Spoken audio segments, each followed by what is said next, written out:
Assalamualaikum warahmatullahi wabarakatuh. Alhamdulillahilladzi arsala rasulahu bil huda wa dinil haqq liyuzhirahu 'ala ad-dini kullihi walau karihal musyrikun. Asyhadu an la ilaha illallah wahdahu la syarika lah wa asyhadu anna sayyidana Muhammadan 'abduhu wa rasuluh. Allahumma salli wa sallim ala habibina wa syafi'ina wa qudwatina Muhammad imamil muttaqin wa qa'idil du'atil mujahidin wa ala alihi wa ashabihi wa man ittada bi hadihi wa istanna bi sunnatihi ila yaumiddin. Qala rabbi shrah li sadri wa yassir li amri wahlul 'uqdatam min lisani yafqahu qawli. Allahumma iftah 'alaina futuhal 'arifin warzuqna fahman nabiyyin wa ilhamal malaikatil muqarrabin fi 'afiyatin bi rahmatika ya arhamar rahimin. Allahumma la sahla illa ma ja'altahu sahla rabbi yassir wa la tu'assir rabbi tammin bil khair wa la hawla wa la quwwata illa billahil 'aliyyil 'azim. Summa amma ba'du. Alhamdulillah, marilah sama-sama kita merapatkan setinggi-tinggi kesyukuran kita kepada Allah Subhanahu wa taala kerana dengan taufik serta hidayah Allah Subhanahu wa taala kita masih lagi diberi peluang dan kesempatan oleh Allah Subhanahu wa taala dengan kita dipanjangkan umur, diberi kesihatan dan kelapangan masa, dan dapat lagi kita meneruskan ketaatan kita kepada Allah Subhanahu wa taala dengan sama-sama menunaikan solat fardu maghrib yang telah disempurnakan dengan cara berjamaah. Dan pada masa yang sama kita dapat lagi meneruskan kuliah maghrib bulanan kita pada malam ini, dan mudah-mudahan hasil daripada pertemuan ini kita semua mendapat keberkatan daripada Allah Subhanahu wa taala. Jadi insya-Allah tuan-tuan muslimin muslimat yang dirahmati Allah Subhanahu wa taala sekalian, insya-Allah pada malam ini kita akan sambung lagi perbincangan kita berkaitan dengan kitab Bunyatul Musalli yang membincangkan kepada kita secara khusus berkaitan dengan hukum hakam serta adab-adab berkaitan dengan salat yang mesti dipahami oleh kita semua selaku muslim lagi mukmin. Jadi sambungannya kita masih lagi pada perbahasan berkaitan dengan rukuk sembahyang.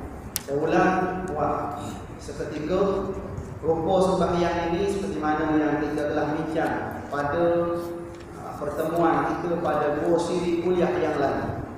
Rukuk solat ini ada rukuk yang zahir dan ada rukuk yang batin. Muka surat 5.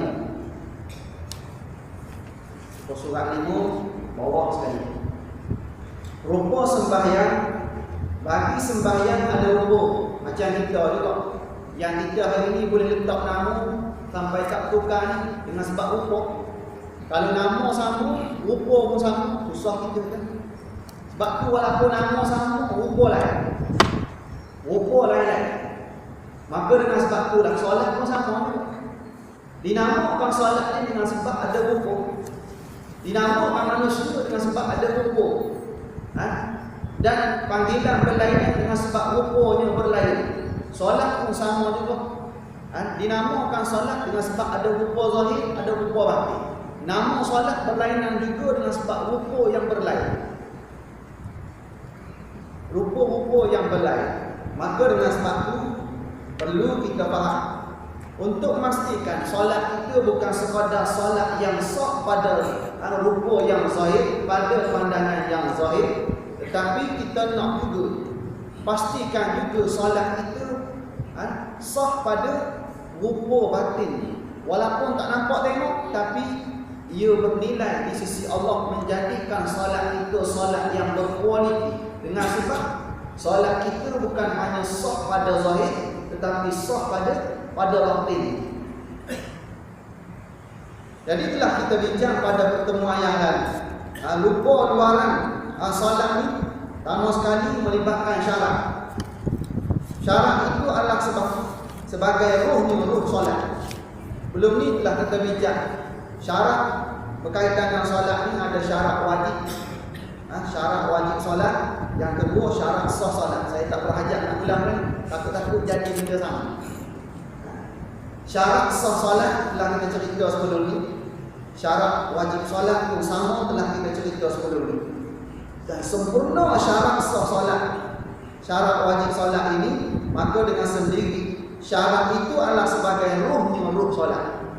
Awal-awal kita juga kalau syarat tak cukup, kita masuk dalam solat, dengan sendiri solat kita tak sah. Pasal apa? Apabila kita cerita pasal syarat ni tuan-tuan bukan dalam bab solat saja. Dalam semua amal ibadah kita, bila kita cerita pasal syarat, maka ianya di luar ibadah.